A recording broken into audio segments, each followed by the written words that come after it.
გამარჯობა, ეთერშია ინდუსტრიული მაცნე. მე სოფო ლეთოდიანი ვარ. დღეს გადაცემაში ნახავთ.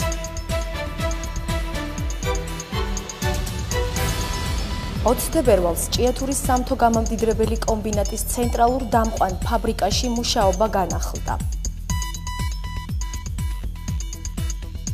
ზესტაფონის ფეროშენადნობთა ქარხნის პირველ საამქროში აირგამწმენდის მოდერნიზების პროცესი დასრულდა.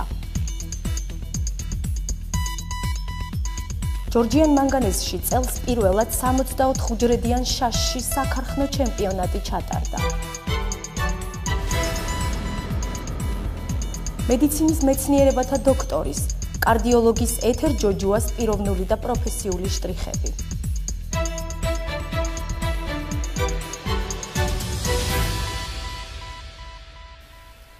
თებერვალს ჭიათურის სამთო გამამდიდრებელი კომბინატის ცენტრალურ დამყვან ფაბრიკაში მუშაობა განახლდა, რასაც წინ უძღოდა ორკვირიანი მოსამზადებელი სამუშაოები. ეს ჭიათურის სამთო გამამდიდრებელი კომბინატის ბაზაზე არსებული ცენტრალური დამყვანი ფაბრიკაა. აქ შუალედი პროდუქციის გამდიდრება და მიღებული კონცენტრატის ფეროშენადობთა ქარხნისთვის მიწოდება ხდება. სამუშაო პროცესი როგორც ჭიათურის სამთო გამამდიდრებელი კომბინატის სხვა ობიექტებზე, აქაც 2016 წლის 20 იანვარს შეწყდა. მაშინ როცა საწარმო მუშაობის სპეციალურ რეჟიმზე გადავიდა. თუმცა ცენტრალურ დამყვან ფაბრიკაში 8 თებერვლიდან სარემონტო სამუშაოები დაიწყო. მენეჯმენტის გადაწყვეტილებით აღნიშნულ ფაბრიკაში სამუშაო პროცესი ბადაზე ადრე 20 თებერვლიდან განახლდება. სამუშაო შევწყვიტეთ ჩვენ 20 იანვარს 8 თებერვალს გამოვიდნენ სარემონტო ჯგუფების სამუშაოდ, რათა მოხდეს მანქანადაანადგარების შემოწმება, ჩატარდეს გეგმიური რემონტები და ფაბრიკა მზად იყოს გასაშვებად 20 თებერვლისთვის. ვამზადებთ ქარხანას ამ წუთში კონკრეტულად წისქვილის ჭანჭიკებს უჭერთ. საათ იყოს 20 რიცხვისის და შევხვდეთ მთელი ოვაციებით ამ ქარხნის გაშვებას. ცენტრალური დამყვანი ფაბრიკა ახლა წლების განმავლობაში დაგროვებული 400.000 ტონამდე შუალედი პროდუქციის მარაგს გადაამუშავებს. მიღებული კონცენტრატი ზესტაფონის ფეროშენადობთა ქარხანაში გადაიტვირთება. ვიმუშავებთ მარაგებზე. აქ არის ორი ფაბრიკა, ორი გამამდიდრებელი ფაბრიკა. პლუს მესამე ქვედაგამამდიდრებელი ფაბრიკა, რომელიც აგლოსორტზე მუშაობს. აქ მარაგებზე მუშაობს ძირითადად, ეს მარაგები დაახლოებით შეადგენს 400.000 ტონას. გადავაკეთეთ მეორე ქარხანაც, რომელიც გვაქვს ჩვენ შუალედი პროდუქციის გასატარებლად. ჭიათურის სამთო გამამდიდრებელ კომბინატში დასაქმებული სხვა მაღაროელების მსგავსად სამსახურში დაბრუნებას და სამუშაო პროცესის განახლებას ცენტრალური დამყვანი ფაბრიკის 175-მდე თანამშრომელიც მოუთმენლად ელოდა. ყველა საჭირო დანადგარი და ტექნიკა წინასწარ შეამოწმეს. სპეციალისტები ამბობენ, რომ ქარხანა სრულ მზადყოფნაშია. მზად ვართ ჩვენ სამუშაო პროცესისათვის, ძალიან კარგია მუშაობა რომ იწყება. გამართული გვაქვს ქარხანა და ველოდებით გაშვებას. აღსანიშნავია ისიც, რომ მშენებლები მუშაობდნენ, გადახურება სრულდება ფაბრიკის, ამ მიმართულებითაც მიმდინარეობს სამუშაოები. ფაბრიკა მზად არის პრაქტიკულად სამუშაოს. ხალხი ძალიან კარგი განწყობით ხვდება იმას, რომ ხელახლა იწყებენ მუშაობას. ის რომ დათხოვილი ვიყავით და იქ დაიწერა 20 მაისამდე და ხდება ამის ვადაზიადრე გაშვება ფაბრიკის, რა თქმა უნდა, ეს ძალიან კარგი არის, ამას უსურვებ დანარჩენ საწარმოებს. ცენტრალური დამყვანი ფაბრიკა მუშაობას 3 წლში უწყვეტი სამუშაო კვირით განაგრძობს. აქ დასაქმებული მაღაროელების ტრანსპორტირებას 2 ავტობუსი 24 საათიან რეჟიმში უზრუნველყოფს.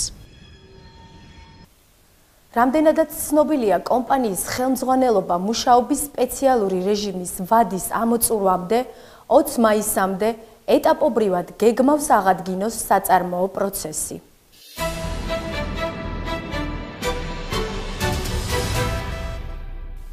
სპეციალისტთა ჯგუფმა ზესტაფონის ფეროშენადნობთა ქარხნის პირველ საამქროში აირგამწმენდის მოდერნიზების პროცესზე მუშაობა დაასრულა, რომლის მნიშვნელოვანი ეფექტი ჰაერის მონიტორინგის სისტემამ კიდევ ერთხელ ნათლად აჩვენა. პირველი საამქროს აირგამწმენდის მოდერნიზების პროექტის ფარგლებში, რომელიც თითქმის 2 თვის განმავლობაში მიმდინარეობდა, ფილტრების საერთო რაოდენობის ნახევარზე მეტი შეიცვალა. უბანზე კაპიტალური რემონტის პერიოდში 3360 ახალი თანამედროვე სტანდარტების ფილტრი დამონტაჟდა. რეაბილიტირებული აირგამწმენდი უბანი იანვრის ბოლოს ჩაირთო და მისი ფუნქციონალური დატვირთვის გათვალისწინებით ეფექტურად მუშაობს. დეკემბრის და მიმდინარე წლის იანვრის თვეში ჩატარდა კაპიტალური რემონტი. შევცვალეთ 3360 ფილტრი, ეს არის მთელი ფილტრების რაოდენობის ნახევარზე მეტი და შედეგი აშკარაა, სახეზეა. ხედავთ თქვენც რომ აქ ნამდვილად დადებითი შედეგი გამოიღო. პარალელურად, რა თქმა უნდა, შეკეთების დროს დასუფთავდა ცენტრალური მაგისტრალი აირსატარი, სათითაოდ თითეული სექციის გამღებ-ჩამკეტის სარქლები, კვამგამწვევების ჩატარა კვამგამწვევების გენერალური რევიზია, დასუფთავდა ფრთები, ელექტრონული თვალსაზრისით შემოწმება მოხდა და მომზადდა ყველაფერი და 25 იანვარს ჩაირთო.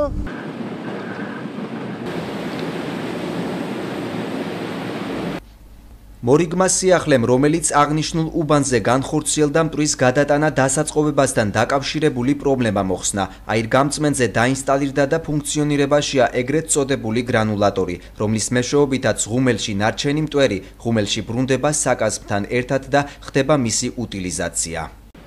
იყო შემკრები 2 ბუნკერი, ერთი და მეორე ბუნკერი. 2 კონვეიერია, ერთს გაქონდა ერთ ბუნკერში, მეორეს მეორეში და გებოდა მანქანები და მანქანებით გადაიყრებოდა X2-ს საღაზი. ეხლა დამონტაჟდა აქ, რა ქვია, გრანულატორი, რომელზედაც პირდაპირ ჩვენ დაჭერილი მტვერი მეორად წარმოებაში ისევე ბრუნდება ღუმელში. ესე იგი მისი გადაყრა აღარ ხდება. პირველ საამქროში განხორციელებული გადაიარაღების ეფექტურობაზე ატმოსფერული ჰაერის შემადგენლობის შესახებ მონაცემებიდან გამომდინარე საუბრობენ. ფეროშენადნობთა ქარხნის ეკოლოგიური ლაბორატორიის თანამშრომლები აირგამწმენდ უბანზე სპეციალური გეგმა გრაფიკის მიხედვით სწორედ სინჯების ასახებად მიდიან, რაც შესაძლებელია ჰაერის შემადგენლობის მონიტორინგში კორექტირების მიზეზი გახდეს. ამ ტიპის დაკვირვება წარმოების ვალდებულებაა. მონაცემები გარემოს დაცვის სამინისტროს მიეწოდება და ის საჯაროა. 12 წლიდან დღეს ჩათვლით ეს კვლევები გვაძლევს იმის საშუალებას, რომ თქვათ პირნათლად, რომ ტონა პროდუქციაზე გამოყოფილი ღუმელიდან გამოყოფილი მტვრის რაოდენობა შემცირებული არის 2 ჯერ. ეს გვაძლევს იმის საშუალებას, რომ ფილტრების ეფექტურობა გავზარდოთ შედარებით უფრო მაღალ დონეზე, ვიდრე იყო აქამდე დასაშვები. დღესდღეობით ფილტრების შეცვლა არ არის მხოლოდ ეს დამოკიდებული იმაზე, რომ ჩვენ როდესაც გვინდა შევცვლით, როდესაც გვინდა არ შევცვლით, ეს არის საქართველოს კანონმდებლობით ასევე გათვალისწინებული ზღვრად დასაშვები ნორმები. ჩვენ მივახციეთ იმას დღევანდელი შედეგით, რომ დავჯექით ამ ზღვრად დასაშვებ ნორმებზე და ამაყრად შეგვიძლია ვთქვათ, რომ უკვე არ ვღებთ გარემოზე ზემოქმედების ფუნქციებს. ჯექურების მაჩვენებლების მაჩვენებელზე დაყრდნობით, რომ უკვე დამტვერიანება ფაქტიურად არ აღინიშნება ჯექურების მონაცემებით. ქალაქ ზესტაფონის 4 წერტილში ფეროშენადნობთა ქარხნის მიერ დამონტაჟებული ატმოსფერული ჰაერის მონიტორინგის სისტემების მაჩვენებლები ატმოსფეროს შემადგენლობას არაერთი პარამეტრით აკონტროლებს. აღნიშნული მონაცემების საჯაროობასა და ხელმისაწვდომობის გაზრდის მიზნით მისი ხალხ მრავალ ადგილებში განთავსება იგეგმება. მოგეხსენებათ, რომ ჰაერის მონიტორინგის სისტემა ონლაინ რეჟიმში მუშაობს და მას გარემოს დაცვის სამინისტრო რეგულარულად აკვირდება.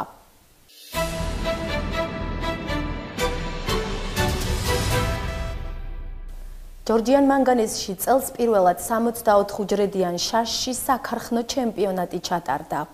ამავე დროს ის წლის პირველი მასობრივი ღონისძიება იყო ფეროშენადნობთა ქარხანაში. ჩემპიონატი 5 დღის განმავლობაში საინტერესოდ მიმდინარეობდა.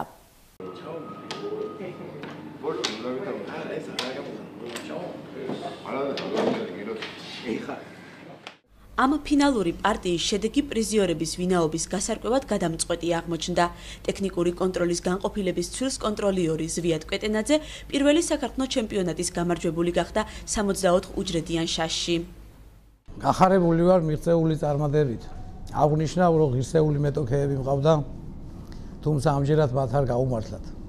დიდი მადლობა მინდა უთხრა თითოეულ მონაწილეს, ასევე ამინდა აღნიშნო ამის ორგანიზატორი პროფესიული კავშირის სამთო მეტალის თავმჯდომარე ბატონი გოგიაშვილის დიდი მადლობა ასეთი მხარდაჭერისათვის.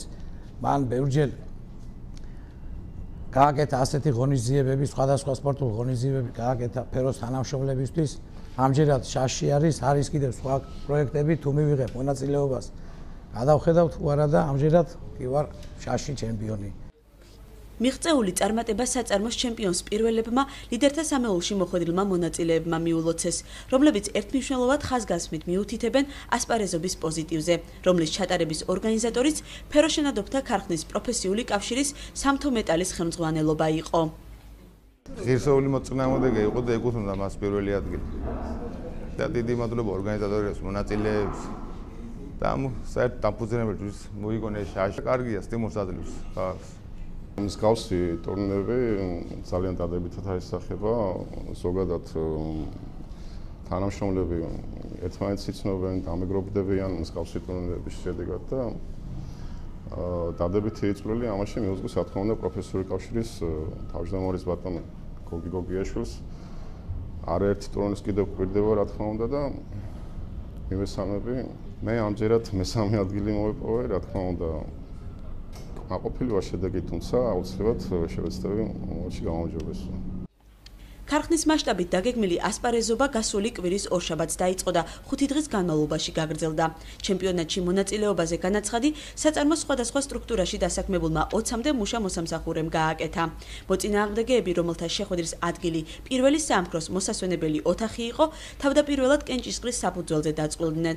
საჯთა კოლეგიის მიერ შეჯიბრის სტრუქტურა წინასწარ იყო განსაზღვრული. თავიდან ეს ჯგუფური ეტაპად გავიარეთ პირველი ეტაპი და შეირჩა 8 საუკეთესო, რომლებმაც წრიული სისტემით ჩაატარეს შეხვედრები ერთმანეთთან. მოგახსენოთ, რომ ძალიან საინტერესო თამაშები ჩატარდა, სერიოზული მეტოქეები იყვნენ ერთმანეთის მიმართ და ღირსეულმა გაიმარჯვა შესაბამისად მეორე და მესამე ადგილოსნების ღირსეული არიან. ასპარეზობის მიმდინარეობას მთელი 5 დღის მანძილზე შაში ზესტაფონის მუნიციპალიტეტის არაერთგზის ჩემპიონი გიორგი ნებიერიძე აკვირდებოდა, რომელიც ჩემპიონატის ორგანიზატორებს სწორედ ამ მისიით ყავდათ მოწვეული. კარგად იყო, რა თქმა უნდა, ყველაფერი ორგანიზებული და მადლობის მეტი რა ეთქვის ორგანიზატორებს. და განსაკუთრებით მინდა გამოვყო ჩემპიონის თამაში, ვინც ახლა ჩემპიონი გახდა ზვიადი პეტენაძე. ზვიადის თამაში ნებისმიერ ჩემპიონატს დაამშვენებს, რანაირ ტურნირიც არ უნდა იყოს, იმიტომ რომ ეს არის ძალიან სერიოზული მოთამაშე და მან იცის რა არის შაში. 64 უჯრედიან შაში საქარხნო ჩემპიონატი ორგანიზატორთა თქმით კომპანია ჯორჯიან მანგანეში პირველად ჩატარდა. ამავე დროს ის წლის პირველი მასობრივი ღონისძიება იყო ფეროშენადობთა ქარხანაში. მისი მიზანი თავისუფალი დროის გონივრულად გამოყენება, ცხოვრების ჯანსაღი წესის დამკვიდრება და დასაქმებულთა შორის ურთიერთობის გაღრმავება იყო.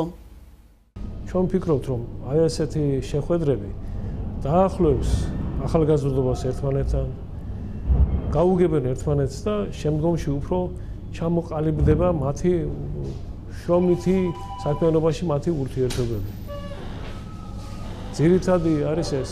გეგმავთ, რომ კიდევ სხვადასხვა სპორტულ სახეობებში ჩავატაროთ მრავალგზის შეჯიბრებები. პრიზიორებს სამთო მეტალისაგან ფულადი ჯილდოები გადაეცათ მოპოვებული ადგილების შესაბამისად 300, 200 და 100 ლარის ოდენობით. არის ვარაუდი, რომ ჩემპიონატი შაში ფეროშენადობთა ქარხნის ფარგლებს გასცდეს და ის მთელი კომპანიის მასშტაბით ჩატარდეს. მსგავსი აქტივობები ხელს უწყობს ჯანსაღი ცხოვრების წესის დამკვიდრებას, რაც წარმოადგენს კიდეც კომპანიის მიზანს.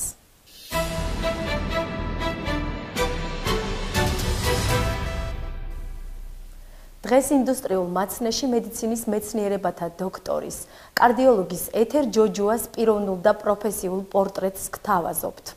რატომ უწოდებს საკუთარ პროფესიას შეწირულთა პროფესიას? ჩვენი სიუჟეტის გმირის საინტერესო შტრიხები რეპორტაჟში. ცნება ახალი სამუშაო დღე მისთვის პირობითია. პასუხისმგებლობას და დატვირთვას დილიდან გვიან საღამომდე ყოველდღიურად ერთნაირად ანაწილებს ათეულობით პაციენტის მისამართით. ფერომედის შერეული ტიპის ზოგად თერაპიულ განყოფილებაში, სადაც წამყვანი პროფილი კარდიოლოგიაა, ეთერ ჯოჯუა მედიცინის დოქტორის სტატუსით გამორჩეულია არა მხოლოდ მაღალ კვალიფიციურობის გამო, ის საქმის ერთგული მსახურია და ექიმობას შეწირულთა პროფესიად მიიჩნევს. დილიდან, აი თვალის გახელიდან დახუჭვამდე ექიმებს, მედდებს და ყველას, ვინც ემსახურება ადამიანის ჯანმრთელობას, უხდებათ მუდამ თანადგომის რეჟიმში ცხოვრება. მუდამ სხვისი ტკივილის გაზიარება, შველა. ამიტომ ჩვენ არ ვართ, ასე ვთქვათ, ჩვეულებრივი პროფესიის ადამიანები. ჩვენ ვართ ისეთი ადამიანები მედიცინის სფეროში მომუშავე ყველა ადამიანი, რომელიც მთელ ცხოვრებას უძღვნის გაჭირვებული ადამიანის თანადგომას და ამ ცხოვრებით ცხოვრობს.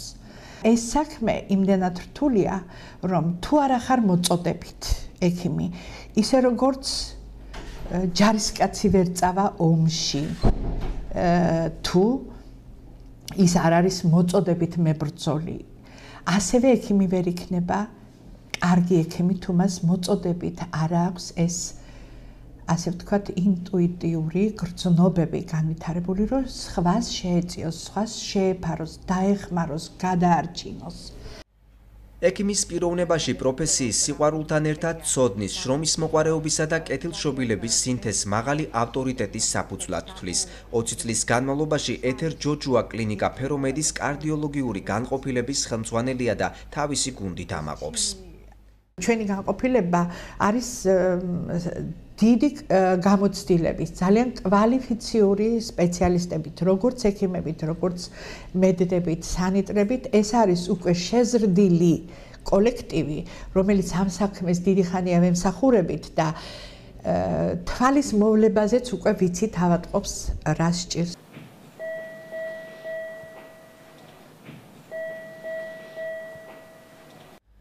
უწყვეტი კარდიომონიტორული მეთვალყურეობა, მედიკამენტის დოზირებული გადასხმის სპეციალური აპარატები, ცენტრალიზებული ქსელით ჟანგბადით უზრუნველყოფა, მაღალი დონის ლაბორატორიული და ეკოსკოპიური კვლევები, ჰოლტერით მონიტორინგი და სხვა სახის სამედიცინო ინფრასტრუქტურა პაციენტის ჯანმრთელობის ხარისხის შენარჩუნებაში გადამწყვეტია. კლინიკის კარდიოლოგიურ სფეროში მნიშვნელოვანი ტექნიკური შენაძენია მაღალ ინფორმაციულ საკვლევი აპარატი, რომელსაც დატვირთვის ტესტი ჰქვია. ეს კვლევა გახლავთ დატვირთვის სტრეს ტესტი, რომლის საშუალებითაც წინასწარ შეიძლება ძალიან დიდი ინფორმაციის მიღება გულის სისხლძარღვების, ანუ კორონარული სისხლძარღვების დაზიანების შესახებ. არის თუ არა ამ სისხლძარღვებში შევიწროება და ელოდება თუ არა პაციენტს გულის ინფარქტის, ანუ მიოკარდიუმის ინფარქტის განვითარება. მრავალწლიანი პრაქტიკული გამოცდილების მქონე განყოფილების ხელმძღვანელში კოლეგები ნამდვილ ლიდერს ხედავენ და ყოველ კრიტიკულ მომენტში მის მიერ მიღებულ გადაწყვეტილებას პრინციპულ მნიშვნელობას ანიჭებენ.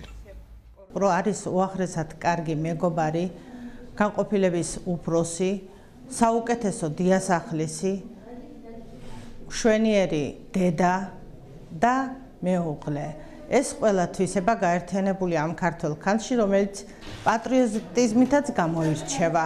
განყოფილებაში მუშაობთ, მოვდივართ ერთად ამდენი წლები. ბევრი პრობლემა შეგხვედრია პაციენტთან ურთიერთობაში, რა თქმა უნდა, რთული ავადმყოფები ძალიან ბევრი მიგვიღია. ბევრი გამოგვიჯანმრთელებია, ეთერ ექიმის 8 წლი მისი დამსახურება ძალიან დიდია ჩვენი განყოფილებისთვის. კარდიოლოგიური თუ თერაპიული პროფილის პაციენტებთან განყოფილების პირველი ექიმის დამოკიდებულებამ, მაღალი პროფესიონალიზმის მქონე სპეციალისტის კვალიფიციური კონსულტაციების დადებითმა შედეგებმა ეთერ ჯოჯუას პაციენტებში პოზიტივი გააჩინა მისი პიროვნების მიმართ. ეთერი ექიმის პაციენტი ვარ ახლა მე უკვე 5 წელია ეს. და რამდენი მოვიდოდი ხოლმე მე იქ ერთი შემოწმებაზე იმაზე ყოველთვის ყურადღებიანად და ყოველთვის ძალიან კარგად ღებულობდა.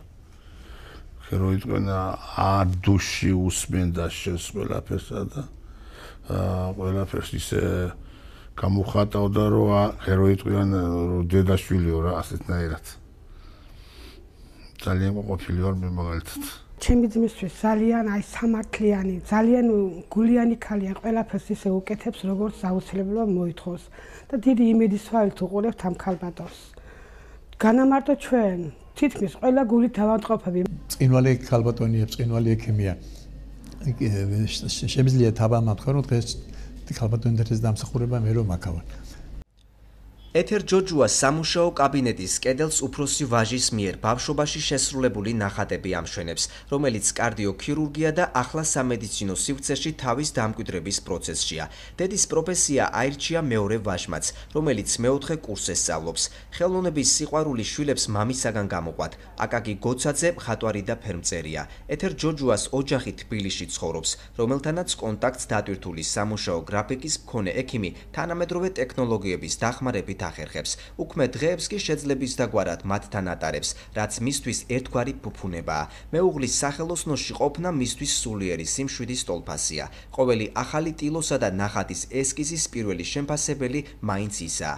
ძალიან მიყვარს მხატვრობა, რა თქმა უნდა, და ფერწერა ჩემთვის ძალიან მნიშვნელოვანია. და არა მარტო თანამედროვე მხატვრებს, არამედ კლასიკოსებშიაც მყავს ჩემი საყვარელი მხატვრები და ასე ვთქვათ, ჩემი სულიერი საზრდო გარკვეულწილად ეს გახლავთ. შვილები ხატავენ კარგად, მაგრამ სხვა გზა აირჩიეს, ექიმობა ისურვეს და ნახოთ, იქნებ ხელოვნებასაც მიუბრუნდნენ. ეს არის ჩემი ოჯახური გარემო. ძირითადად თბილისში არიან მეუღლეც, შვილებიც და დაღლილი რომ მოვალ სამსახურიდან, რა თქმა უნდა ეს პატარა ჩემი ბუდე, ასე რომ ვთქვათ, ჩემთვის არის სავანე. რამდენიმე საათიანი შესვენების შემდეგ ისევ სამსახურში უნდა იყოს. მის კართან ყოველთვის ექიმის კონსულტაციის მომლოდინე პაციენტების რიგი დგას. სხვათა შორის ძალიან სასიამოვნოა და ძალიან დიდ სტიმულს მაძლევს ადლიერი პაციენტები, ქუჩაში რომ შეგხვდებიან, მოგეფერებიან, თბილად მოგიკითხავენ. ეს ექიმისთვის აბსოლუტურად ყველანაირ კეთილდღეობას გადაწონის ხოლმე და წარმატებებს უსურვებთ ქალბატონ ეთერ ჯოჯუას. ჩვენ კი საინტერესო პროფესიის მქონე ადამიანებს მომავალშიც გაგაცნობთ. ეს იყო გადაცემა ინდუსტრიული მაცნე. შევხვდებით ზუსტად ერთ კვირაში. მომავალ შეხვედრამდე.